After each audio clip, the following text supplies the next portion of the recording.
HWLRADIO.COM. You're here with your main man, Hollywood. And today, we got Trump presses for $1 trillion stimulus as U.S. coronavirus deaths cross 100. And here goes the story. Washington and New York Reuters. The Trump administration pressed on Tuesday for enactment of a $1 trillion stimulus package, possibly to include $1,000 direct payments to individual Americans to blunt the economic pain from a coronavirus outbreak that has killed over 100 people in the country. With cases of the respiratory illness reported in all 50 states and the total number of known U.S. infections surging past 6,400 million of Americans hunkered down at home instead of commuting to work or going to school. New York Mayor Bill de Blasio said he was weighing whether to order the city's 8.5 million residents to shelter in place at home as state and local officials escalate social distancing policies by closing schools, restaurants, and theaters to curb the spread of the virus. It's a very, very difficult decision, de Blasio said. We've never been here before. The state's governor, Andrew Cuomo, told CNN he did not think it would work. About 6.7 million people in San Francisco Bay Area have already been ordered to stay home for all but the most crucial outings until April 7th. Eateries, bars, gyms, and other non-essential businesses were shut down, but marijuana dispensaries were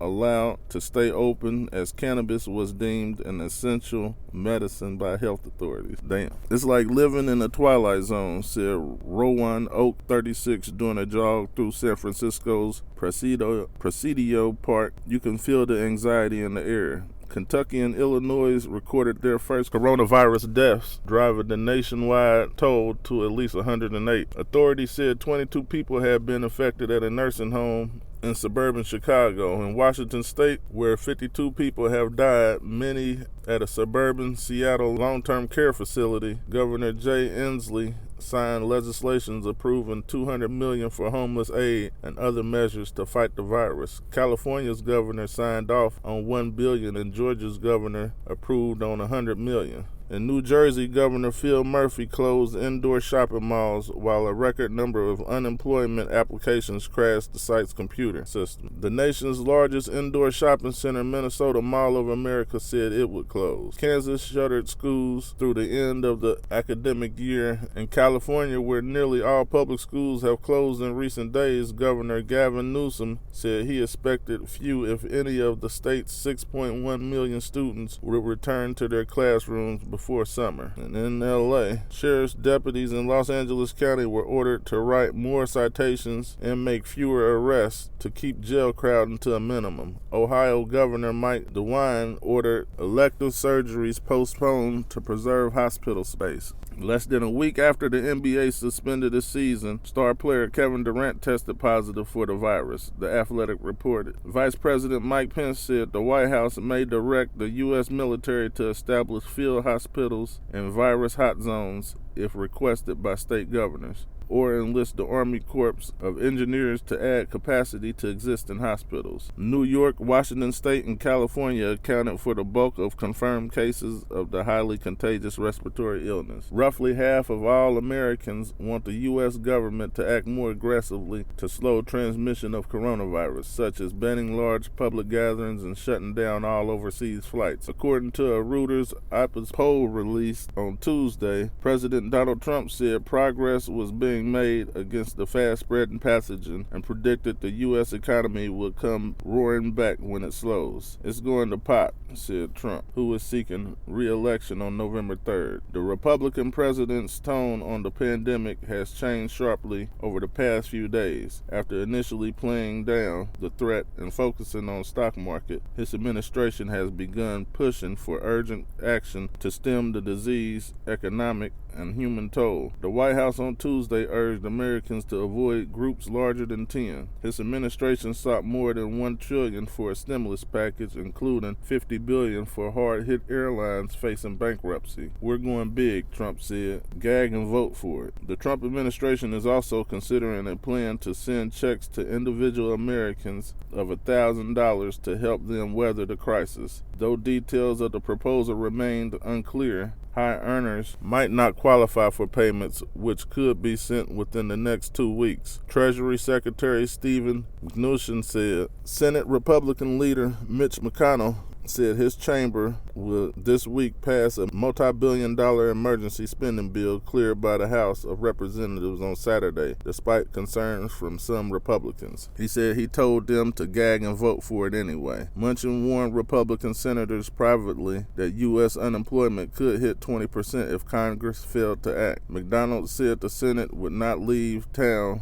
until it passes a follow-up package. The House bill would provide free coronavirus testing, establish paid sick leave for most workers, and expand unemployment compensation. Trading and travel. U.S. stocks jumped on Tuesday, a day after their steepest decline since 1987 crash. As the Federal Reserve took further steps to boost liquidity, the benchmark S&P 500 SPX closed up 6%. Mnuchin said the government may shorten trading hours if necessary. Trump said travel restrictions within the United States remained on the table. You can do a national lockdown. Hopefully we're not going to need that, Trump said. It's a very big step. He asked Americans to avoid traveling and urged them to buy less when they go to stores. After nationwide reports of anxious shoppers emptying grocery store shelves, it was St. Patrick's Day, but the mood was sober after parades and parties celebrating the Irish heritage of many Americans were canceled around the country and bars were shuttered. Florida's governor said bars and nightclubs in his state would close for 30 days. Primary election voters in Florida, Illinois, and Arizona were met by gloved poll workers and hand sanitizer as they cast ballots on Tuesday in the state-by-state process of selecting a Democratic challenger to Trump in the November election. Ohio officials postponed that state's primary due to the coronavirus fears, hours before voting was to begin. So, as you can see here,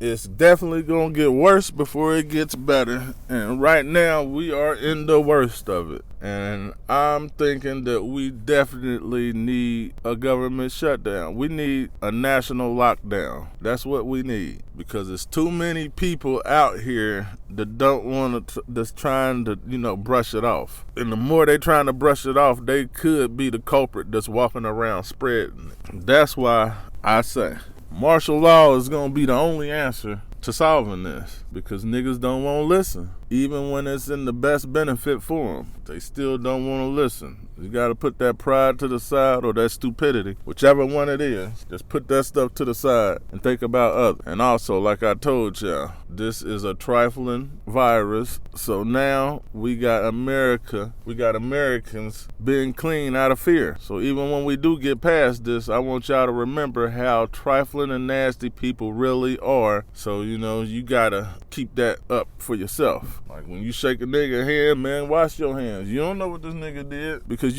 as you can see, the coronavirus is exposing all the nasty people. Like, see me, I got sick with it, and that's why I could speak on it, because I got rid of it. And the number one way I got rid of it is I noticed I had to be super sanitary. Like super. Like, nigga, wash your hands so much, nigga, it look like you never put lotion on your whole life. That's the kind of sanitary you have to be. And, a lot of people just, they're used to being nasty. A lot of people are used to being nasty, and, it's just basically, this is real inconvenient to them to be clean, to be sanitary.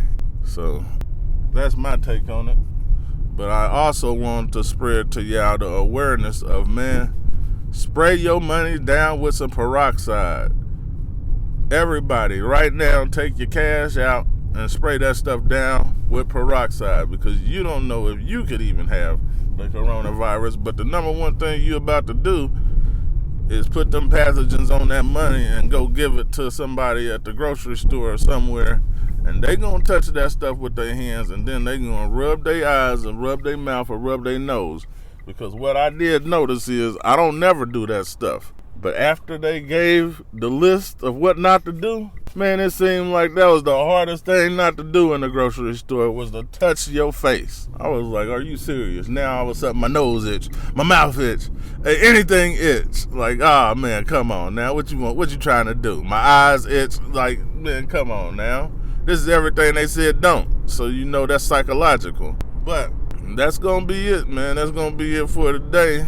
but I'm just waiting on my $1,000. So when y'all sending that $1,000 out, say about 2 weeks, everybody, but people that make too much, you ain't gonna be getting it. But nigga, I am waiting on that $1,000. Where's it at? If I voted, Trump would be getting my vote. I ain't never heard a president say give all the Americans $1,000. The last pandemic, ain't nobody getting no cash. So, you know, when you want to bash a person, just think about the good. Because I see now, the only thing people remember is the bad. Don't nobody remember the good. He'll give everybody $1,000, and the next thing you know, they'll be talking about, man, he's hateful. The next day, after they cash they check, man, he don't like nobody. Like this nigga, he is the Antichrist. So I mean, man, just be sanitary, man. Just be sanitary. That's the only way we gonna take care of this. And I'm out.